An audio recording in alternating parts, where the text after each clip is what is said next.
नमस्कार मित्रांनो, तुळजाई career academy तुळजापूरमध्ये पुन्हा एकदा आपल्या सर्वांचं पुनश्च एकदा मनपूर्वक स्वागत आहे. आज आपण या ठिकाणी महाराष्ट्र मेट्रो रेल कॉर्पोरेशनच्या अंतर्गत पुणे मेट्रोमध्ये भरल्या जाणाऱ्या विविध पदांसाठीचा डिटेल्ड सिलेबस पाहणार आहोत. तर सिलेबस पाहण्यापूर्वी आपल्या सर्वांना एक कळकळीची विनंती की आपण खूप महत्त्वपूर्ण व्हिडिओ मेट्रोच्या संदर्भात घेऊन येणार आहोत.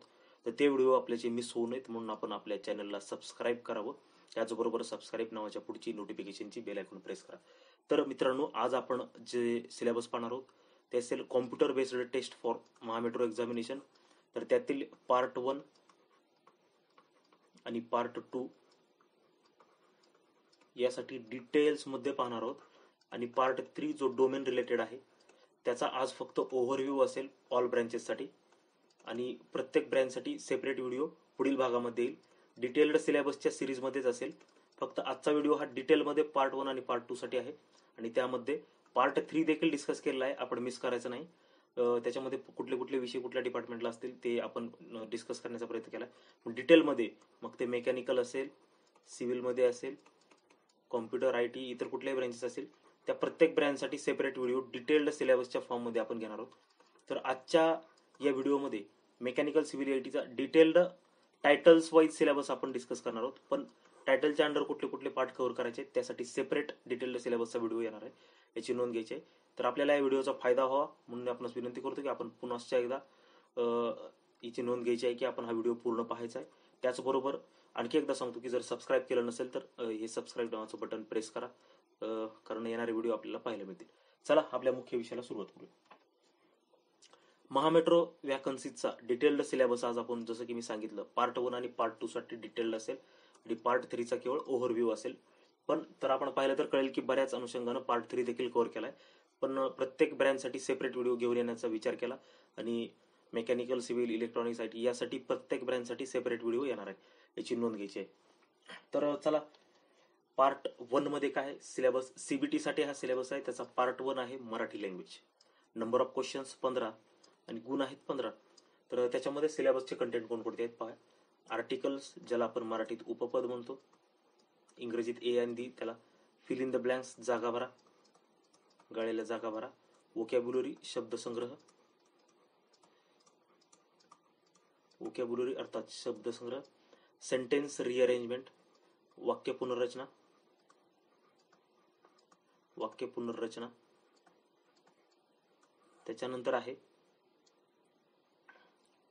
त्याच्यानंतर पाहायचं कॉम्प्रिन्शन म्हणजे संप्रेषण कौशल्य,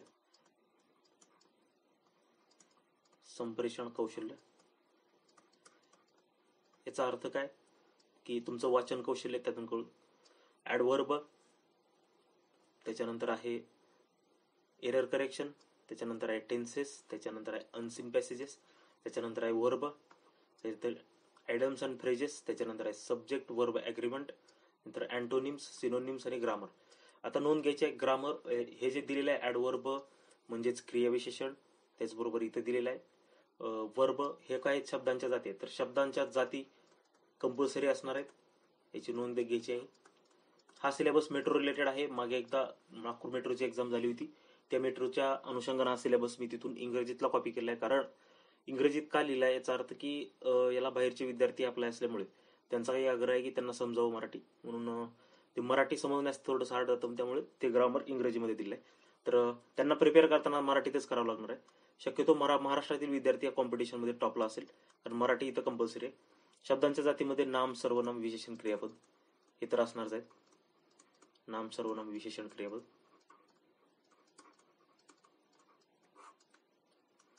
त्याचबरोबर पुढील काय अव्यय असणार आहेत, शब्दयोग्य अव्यय, क्रियाविशेषण अव्यय, त्याच्यानंतर केवळ प्रयोगी अव्यय, उभयान्वयी अव्यय, हे 4 असणार आहेत. अशा 8 शब्दांच्या जाती या करायच्या आहेत. अनसीन पॅसेजेस, उतार्यावरील प्रश्नांची उत्तरे येऊ शकतात, उतारे येऊ शकतात, येतीलच असं नाही, पण प्रिपेअर करावे लागतील.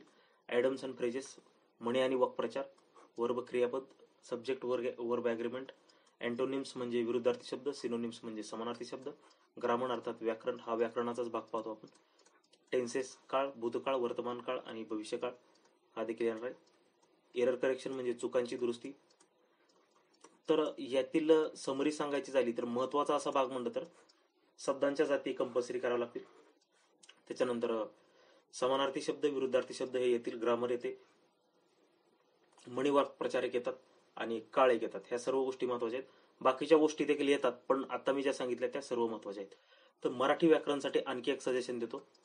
मी जवळपास सर्व सिलेबस त्या ठिकाणी घेण्याचा प्रयत्न केलाय, पण आपणास वाटत असेल की काही कमी आहे तर आपण गुगलवरती जाऊन पाहू शकता. गुगलवरती जाऊन आणखी काही सिलेबस, पण माझ्या अनुषंगानं एवढा सिलेबस सफिशियंट आहे मराठी, कारण 15 मार्कांची एक्झाम आहे. मार्क्स पाहून आपण प्रिपरेशन ठरवायचं, सोर्सेस मिनिमम करायचे आणि कव्हरेज मॅक्झिमम करायचं. त्यामुळे हा सिलेबस सफिशियंट आहे असं मला वाटतं. चला पार्ट 2 कडे वळूया. तर सिलेबस फॉर पार्ट 2 CBT हा आहे.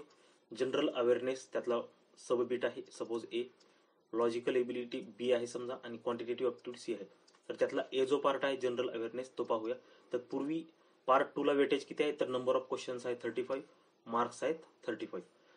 तर जनरल अवेअरनेस मधले टॉपिक पहा काय आहेत. हिस्ट्री अर्थात इतिहास, मग तो इतिहास कुठला असेल, भारत देशाचा इतिहास प्रामुख्यानं मॉडर्न हिस्ट्री ऑफ इंडिया करायची. मॉडर्न हे वाक्य लक्षात ठेवा, मॉडर्न हिस्ट्री ऑफ इंडिया, त्याचा हा सबमिट आहे, हे परफेक्ट करायचं फक्त, जास्त काय नाही. पॉलिटी राज्यशास्त्र, 6वी ते 10वीची क्रमिक पुस्तके वाचली तरी सफिशियंट आहे. भूगोलमध्ये सर्वात महत्वाचा भाग, भूगोलमध्ये काय येईल, नदी प्रणालीवरती प्रश्न 100% असतील. नदी प्रणाली, हवामान आणि इतर सर्व महत्वाच्या बाबी भूगोलातल्या, नद्या वगैरे ते तर आताच डिस्कस केलं. हवामान असेल, मृदा असेल, या देशाच्या अनुषंगानं करायचं आहे. करंट अफेअर्स म्हणजे चालू घडामोडी, सध्याच्या चालू घडामोडी सर्व. इकॉनॉमी म्हणजे अर्थशास्त्रातलं येऊ शकतं. जनरल नॉलेजमध्ये काय काय पहा, तर महत्वाच्या व्यक्ती,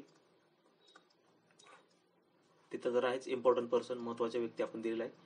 महत्वाच्या व्यक्ती हे खाली आहे. जनरल नॉलेजमध्ये काय आहे, महत्वाच्या व्यक्तींची पुस्तके, त्याचबरोबर पुस्तके आणि त्यांचे लेखक, त्याच्यानंतर इतर अवांतर, GK अर्थात पुरस्कार, महत्वाच्या निधन वार्ता, महत्वाच्या व्यक्ती ज्या काही निधन पावले, त्याचबरोबर पुरस्कार आहे. त्यानंतर सध्याचे मिनिस्ट्रीवरती क्वेश्चन विचारले जाऊ शकतात, रेल मिनिस्ट्रीवरती विचारले जाऊ शकतात. GK मध्ये काय येऊ शकतं की जेव्हा स्टॅटिक डाटा असतो अशा पद्धतीचा, आता आपण पुरस्कार केलं तर खेळासंदर्भात सध्या स्पोर्टमध्ये कोण विजयी झालाय त्या संदर्भात असू शकतं, इथे स्पोर्टचं केलेलंच आहे आपण. आणि इम्पॉर्टंट पर्सन आणि इश्यूज, सध्याच्या इश्यूज वरती आहे. हा झाला जनरल अवेअरनेस. याला टोटल 35 वेटेज असल्या कारण जास्त वेटेज असणार आहे लॉजिकल एबिलिटी आणि क्वांटिटेटिव्हला. जनरल अवेअरनेसला तुम्हाला याच्या 1/3 वेटेज असलं असं समजा, आपण समजा 35 पैकी 12चे वेटेज आहे असं समजूया. 12 मार्कांसाठी तुम्हाला 1, 2, 3, 4, 5, 6, 7, 8, 9, साधारणतः 8 ते 9 कॉम्पोनंट करायचे आहेत. तर कॉस्ट बेनिफिट रेशो याचा खूप कमी आहे. Cost benefit ratio is very less. या कॉस्ट बेनिफिट रेशो अभ्यास कसा करायचा, स्ट्रॅटेजी, बुक लिस्ट हे परत पाहणार आहोत. आता तुर्तास तुम्ही सिलेबस पाहून घ्या. तर चला पार्ट बी कडे वळूया. लॉजिकल एबिलिटी अर्थात बुद्धिमत्ता चाचणी. त्याच्यामध्ये आहे numbers and number series, logical sequence and matching, seat arrangement, blood relations, cube, clocks, binary logic, Venn diagram, syllogism, logical connectivity, introduction to logic and calendars. या सर्व गोष्टी आहेत कशामध्ये, लॉजिकल एबिलिटी अर्थात बुद्धिमत्ता चाचणी. अत्यंत स्कोरिंगचा विषय आहे. आउट ऑफ मार्क्स मिळतात, आउट ऑफ मार्क्स मिळतात. Cost benefit ratio is very high. हे पाहूया आपण पुढील येणाऱ्या व्हिडिओजमध्ये. तर याच्या पुढचं काय आहे, क्वांटिटेटिव्ह अप्टिट्यूड. बुद्धिमत्ता चाचणीपेक्षा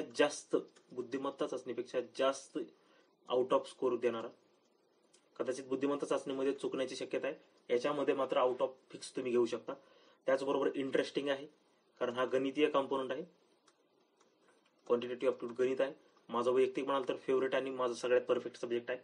त्यामुळे मी अशा विचारत आहे की आपल्यासाठी क्वांटिटेटिव्हची उत्तम सिरीज घेऊन यावी, कारण माझा पर्सनली हा फेवरेट आणि सगळ्यात जास्त जर कुठला परफेक्ट असेल तर माझा हा सब्जेक्ट आहे.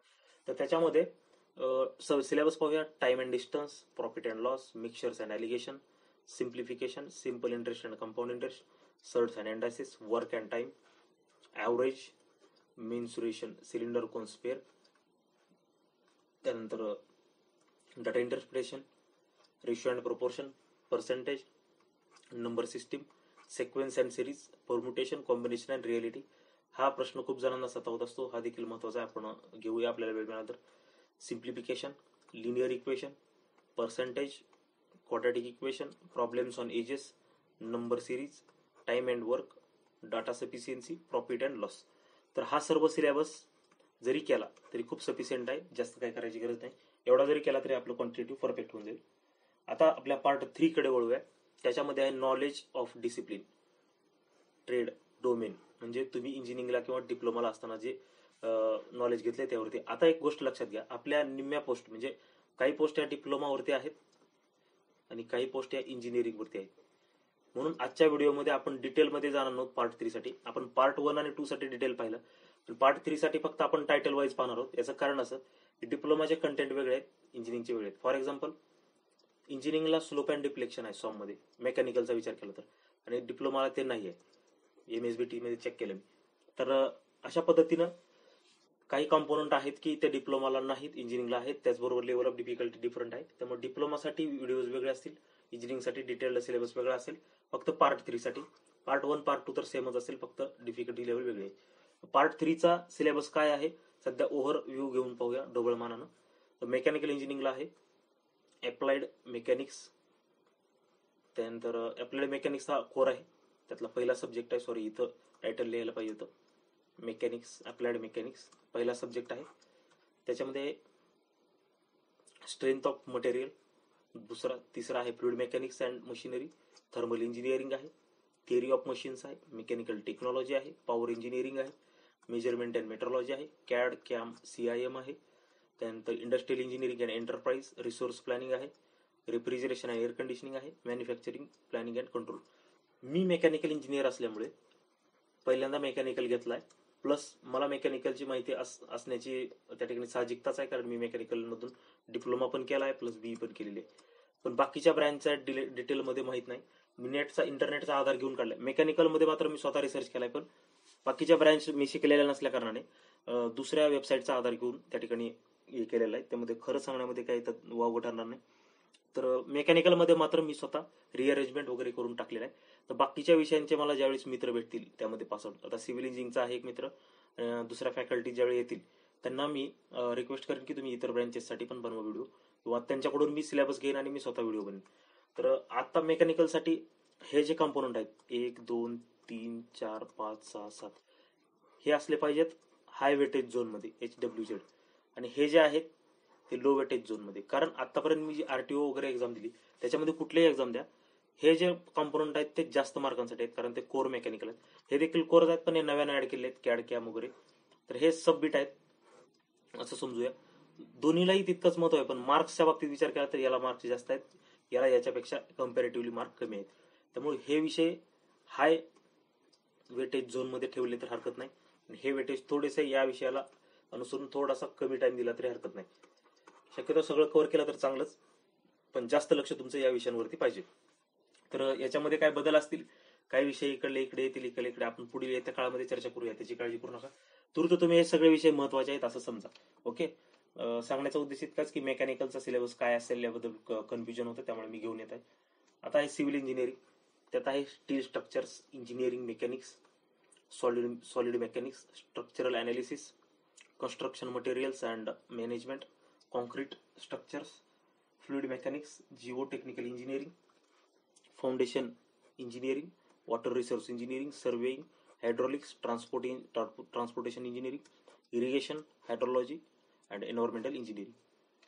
तर अजून एकदा पाहूया. Steel structure engineering mechanics, solid mechanics, structural analysis, construction materials and management. त्याच्यानंतर आहे कुठला आहे कॉन्क्रीट स्ट्रक्चर्स, फ्लुइड मेकॅनिक्स आहे, जिओ टेक्निकल इंजिनिअरिंग आहे, फाउंडेशन इंजिनिअरिंग आहे, वॉटर रिसोर्स मेकॅनिक्स आहे, सर्वेइंग आहे, हायड्रॉलिक्स आहे, ट्रान्सपोर्टेशन इंजिनिअरिंग आहे, irrigation, hydrology and environmental engineering. Slide pause करून आपण लिहून घेऊ शकता, किंवा मी त्याची PDF तयार करणार आहे, डिटेलमध्ये परत तुम्हाला पाठवतो. इलेक्ट्रॉनिक्स मध्ये पहा. आता इलेक्ट्रॉनिक्स बद्दल मला जास्ती माहिती नाही, मला इंटरनेटवरील भेटलेल्या माहितीच्या आधारे लिहितो.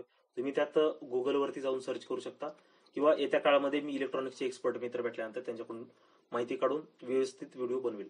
तर तत्पूर्वी हे विषय महत्वाचे आहेत. Control system and process control, analog electronics, transducers, mechanical measurement and industrial instrumentation, basics of circuits and measurement systems, electrical and electronic measurements, digital electronics, signal systems and communications, analytical optical instrumentation.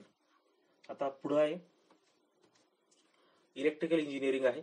याचा देखील त्याचा आहे, मला यातलं detail नाही माहीत, त्यामुळे मी इलेक्ट्रिकलचा कोणी मित्र असतील तर त्यांच्याकडून किंवा कोणी फॅकल्टीज असतील तर त्याच्यासाठी त्याचा डिफरंट व्हिडिओ बनवणार आहे. याची काळजी तुम्ही करू नका. आणि तुम्ही देखील एक्सपर्ट आहातच, तुम्ही इंटरनेटवरून पाहू शकता. Electromagnetic network, signal and systems, electronic devices, analogue circuits, digital circuits, control systems, communication. इतकं जरी सध्या तुम्ही सुरुवात करण्यासाठी सफिशियंट आहे.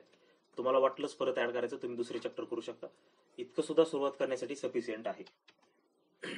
आता पहा कॉम्प्युटर इंजिनिअरिंग. हे मात्र मला सफिशियंट वाटतंय, खूप आहे. Image processing, VLSI, embedded system, Windows services, ASP.NET, ADO.NET, object oriented designing, proposal and creating architecture and reusable libraries in NET, JavaScript, networking with LAN/WAN, novel knowledge of C++, operating systems, PHP, MS SQL server, Oracle PL, SQC architecture, JSON.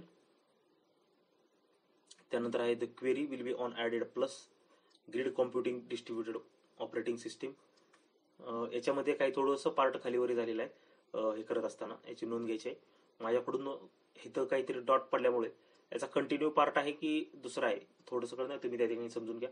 Java and JavaScript, manageable switch, router and wireless, LAN with network security, firewall, antivirus, UAML, image processing, digital signal processing, window OS client and server and Linux OS client and server. इथे काय window operating system client and server, Linux operating system client and server, web services, हा syllabus आहे. तर मित्रांनो, हा video पाहिल्याबद्दल तुमचे मनापासून आभार व्यक्त करतो. धन्यवाद. पुन्हा एकदा विनंती, आपण तुझाई करिअर अकॅडमीला सबस्क्राईब करा, या व्हिडिओला लाईक करा, आवडला असेल तर तुमच्या मित्रांना शेअर करा आणि कमेंट पण करा, कारण कमेंट केल्याने तो आपला व्हिडिओ जास्तीत जणांपर्यंत जाईल. आता मित्रांनो, हा होता अभ्यासक्रम. मी तयारीचा एक व्हिडिओ बनवलाय, तो आपण पाहू शकता. त्यामध्ये मी डिटेल सांगितलेलं आहे. अभ्यासक्रम पाहिल्यानंतर आपण पाहिजे असतो परीक्षा पॅटर्न, त्याच्यानंतर स्ट्रॅटेजी पाहिजे असते. स्ट्रॅटेजी अत्यंत महत्वाची असते अभ्यासासाठी, प्लॅनिंग वगैरे सर्व गोष्टी. त्याच्यानंतर प्रॅक्टिस आहे, मॉक टेस्ट आहे, आणि आपल्या TCAचं इनोव्हेशन म्हणजे CIP technique, continuous improvement process कशी वापरायची. तूर्त तुम्ही मराठीपासून सुरुवात करू शकताय किंवा CSAT पासून सुरुवात करू शकता. अर्थात CSAT म्हणजे गणित बुद्धिमत्ता. गणित बुद्धिमत्ता हे हातचे मार्क आहेत, कदापि सोडवायचे नाहीत, आणि त्याविषयीचा गायडन्स मात्र मी आपल्याला करत राहणार आहे. माझा अजून एकदा सांगतो, हा फेवरेट विषय आहे. त्यामध्ये मला परफेक्शन आहे थोडंफार तरी, असं मी कॉन्फिडंटली सांगू शकतो, कारण या विषयाच्या जोरावर कित्येक परीक्षा मी क्रॅक केलेल्या आहेत. तर गणित बुद्धिमत्तासाठी आपण गायडन्स चालू करणार आहोत. आणखी एक सांगतो, एक्सपिरियन्स ज्याच्याकडे आहे त्याच्याकडून आपण वय न पाहता गायडन्स घ्यायला हरकत नसते, कारण एक्सपिरियन्स हा शेवटी महत्वाचा असतो गायडन्समध्ये एजपेक्षा. त्यामुळे ज्या ज्या व्यक्तींना ज्या ज्या क्षेत्रात एक्सपिरियन्स आहे त्यांच्याकडून न लाजता आपण त्यांचा आधार त्या ठिकाणी घेतला पाहिजे त्या क्षेत्रामध्ये मार्गदर्शन घेण्यासाठी. ही एक महत्वाची गोष्ट आहे आपण परीक्षा पास होण्यासाठी. मी का सांगतोय तर त्याचा मी पर्सनली अनुभव घेतलेला आहे. तर आता पहा, हा झाला अभ्यासक्रमाचा व्हिडिओ. याच्यामध्ये काही मिस्टेक्स असतील तर मी स्वतः रेक्टिफाय करेन किंवा कमेंट बॉक्समध्ये मेन्शन करा, त्या रेक्टिफिकेशन करून कमेंट बॉक्समध्ये कळवल्या जातील. किंवा आपण येत्या काळामध्ये सिलेबसवरची सिरीज घेऊनच येणार आहोत.